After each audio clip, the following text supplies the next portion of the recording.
Hello everybody. Today we have the 2012 MDX versus the used 2020 MDX. Let's see who comes out on top with this used versus old review. Alright, so let's go ahead and see the pricing and trim levels. So we have the technology trim level for the used one, which is $38,000 used.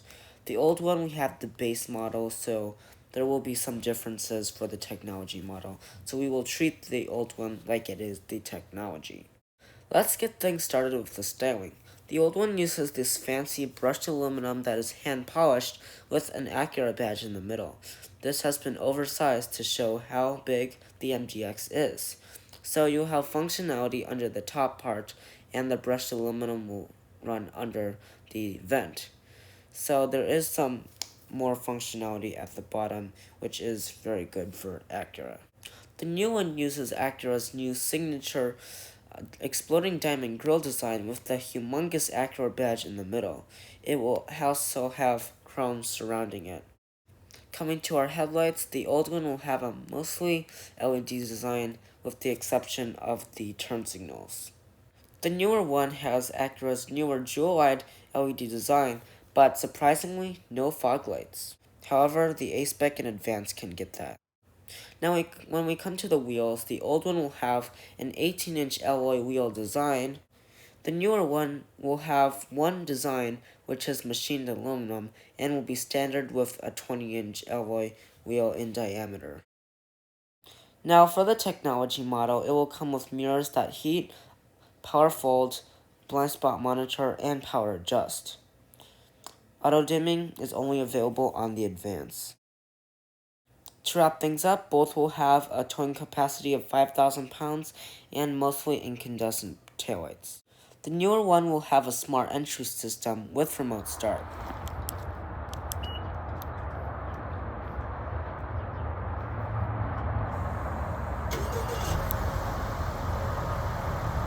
And when you open up the door, you will find very nice materials that fit the luxury 3-row crossover class. The old one will have fake wood trim and a harder leather-padded armrest with the switchgear right there. The new MDX has soft-touch plastic along the top, but it will also have 2-person memory seats. Well, both have that, but it has perforated leather and real wood trim, which is a lot nicer. As far as the seat adjustments go, only the newer one will have the 12 ways of power adjustments with the extra ways of lumbar included, and you'll be sitting on both with premium Milano leather seats that are very nice for the class.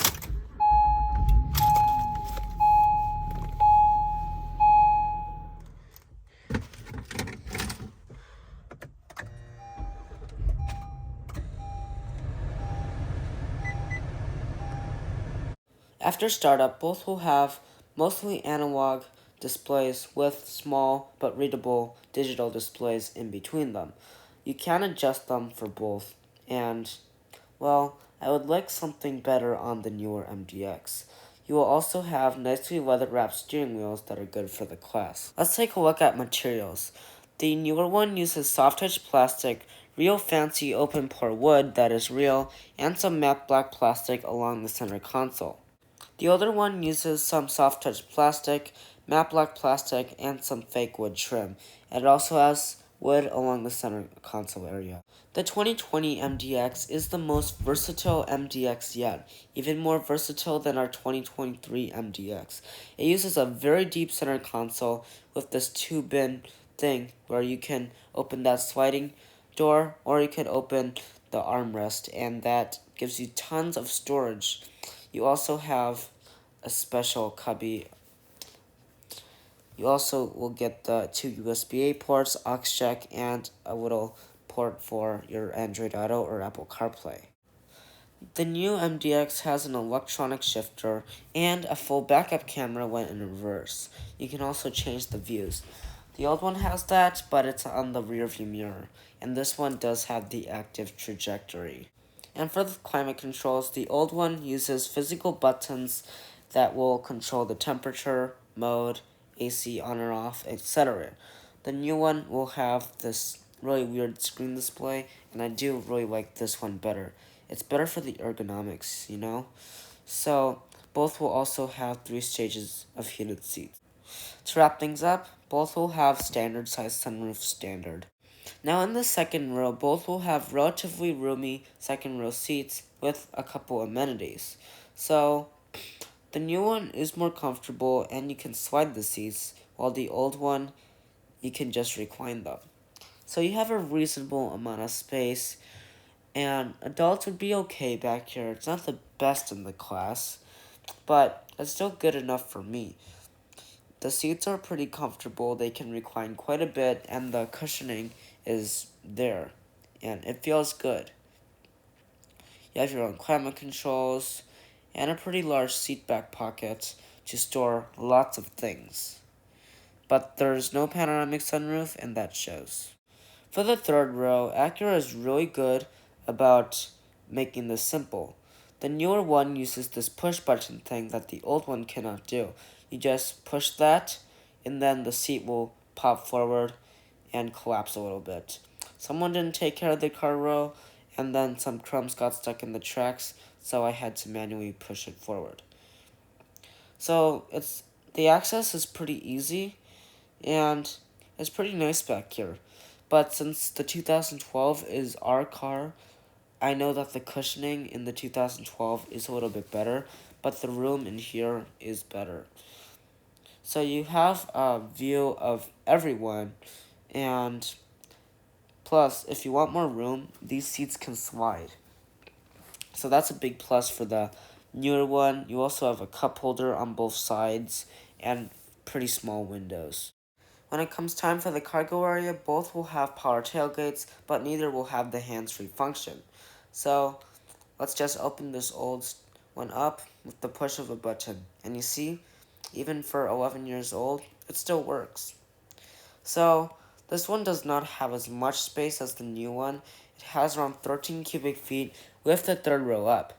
Along with that, you have a power outlet and 2 cubbies on either side. The newer one has a whopping 90.5 cubic feet if you fold down the second row, and I know that is class leading. They made a big jump because I think with the old ones, second row down, you have like 76. When it comes time for under the hood, both are radically different. The old one uses a 3.7-liter iVTEC V6, pushing out 300 horsepower and 275 pound-feet of torque. All of this is connected to a 6-speed automatic transmission, and this powertrain gives you 16 miles to the gallon in the city. The new one has less power, but it's lighter, so it's faster.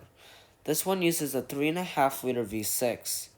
This Honda V6 has powered everything from the Odyssey to the early RDX 2018 and below. This pushes out less horsepower, like I said, at 290 and 267 pound-feet of torque. However, it can sprint from 0 to 60 in around 6.5 seconds, which is better than the old one's 7.1.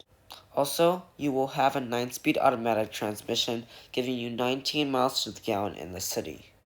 The old MDX measures around 76 inches in width, while the new one measures 78 inches in width. Lastly, for the dimensions, and the new one is 196 inches a long, length of while the old one is 106 inches and a width of 77 so that inches. is why while the new one measures in is at 198. Now, super handling all-wheel drive is Acura's best all-wheel drive system, and the only torque vectoring all-wheel drive system they've ever made.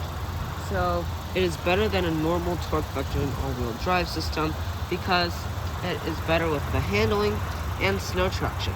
So basically, you can take out power out of one wheel while still maintaining power in the other wheels. So basically, it doesn't all have to add up to 100%.